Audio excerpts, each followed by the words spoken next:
एका घरातून दुसरं घर तयार झालं आणि पालघर जिल्ह्याचे अध्यक्ष म्हणून डॉक्टर सुरूसाहेब माझे मित्र त्या ठिकाणी गेले.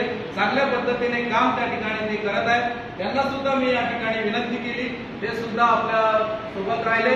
आणि जरी ठाणे जिल्हा वेगळा झाला सीमारेषेच्या दृष्टिकोनातून, तरी आम्ही ठाणे आणि पालघर एकच जिल्हा समजतो आणि हातात हात घालून आम्ही दोन्ही जिल्ह्याचं काम आणि दोन्ही जिल्ह्याची ताकद निश्चितपणे दाखवू. त्यांच्यासोबत कार्याध्यक्ष पालघर जिल्ह्याचे माझे मित्र डॉक्टर सुकाळे साहेब सुद्धा सोबत आले. त्यांनी सुद्धा या ठिकाणी उपस्थिती दर्शवली, आपलं बळ वाढवलं. त्यांचा सुद्धा जिल्ह्याच्या वतीने आभार मानतो.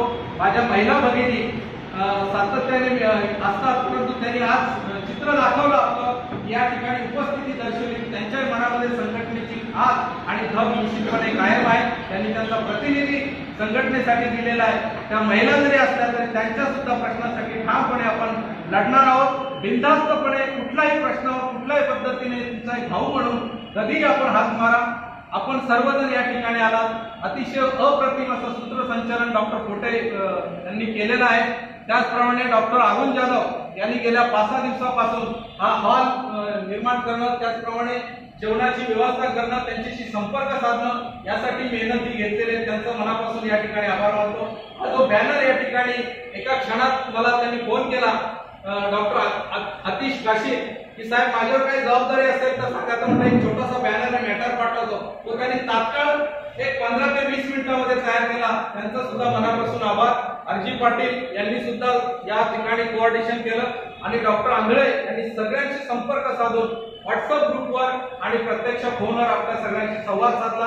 आपल्याला सगळ्यांना निमंत्रित केलं आणि आपण सुद्धा 100% जसे शासनाच्या मीटिंगला एक वेळ आपण टाळाटाळ करतो, पण माझ्या संघटनेची मीटिंग आहे, 100% उपस्थिती दाखवली. शेवटपर्यंत आपण या ठिकाणी थांबलेलो आहे. तुमच्या मनामध्ये जी संघटनेची आग आहे ती कायम चेतवत राहावी आणि एक सेनापती तुमचा नाही तर तुमचा भाऊ म्हणून माझंही काही चुकलं असेल किंवा काही मांडताना चुकीची भूमिका असेल तर निश्चितपणे तुम्ही त्या पाठीमागे मला साथ देण्याचा प्रयत्न करा किंवा माझ्या चुका दाखवण्याचा प्रयत्न करा.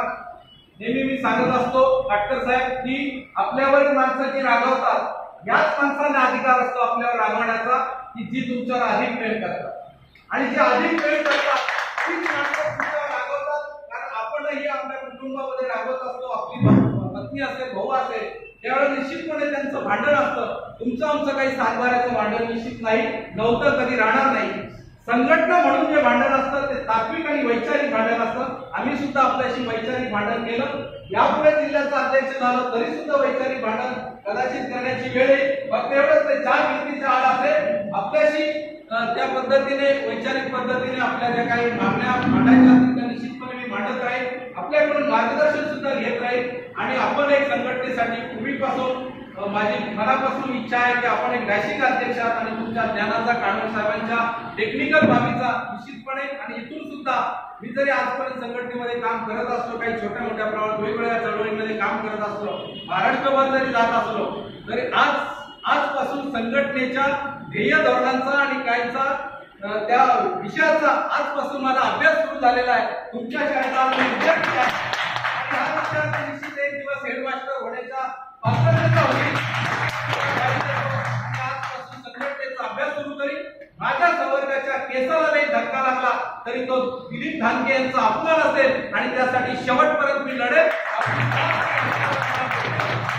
संघटनेला आर्थिकदृष्ट्या आणि सामूहिकदृष्ट्या, संघटितदृष्ट्या निश्चितपणे मजबूत करण्याचं मोहीम मी हातामध्ये घेईन. पहिला बाण आणि पहिली गोळी मला लागली तरी सुद्धा मी मागे पुढे हटणार नाही. केवळ हे बोलण्याचा विषय नाही, मानसिक किंवा भावनेवर चालणारा विषय नाही, तर हे कृतीमध्ये आणून दाखवण्याची भूमिका या योद्धे माझ्या पाठीशी जर राहिले तर निश्चितपणे आपल्याला पुढे चालता येईल. एकच वाक्य शेवटचं सांगतो की डोक्यात शिवाजी आणि खिशात गांधीजी असल्याशिवाय आपली संघटना पुढे जाणार नाही. शिवाजी देवा. जय हिंद, जय महाराष्ट्र.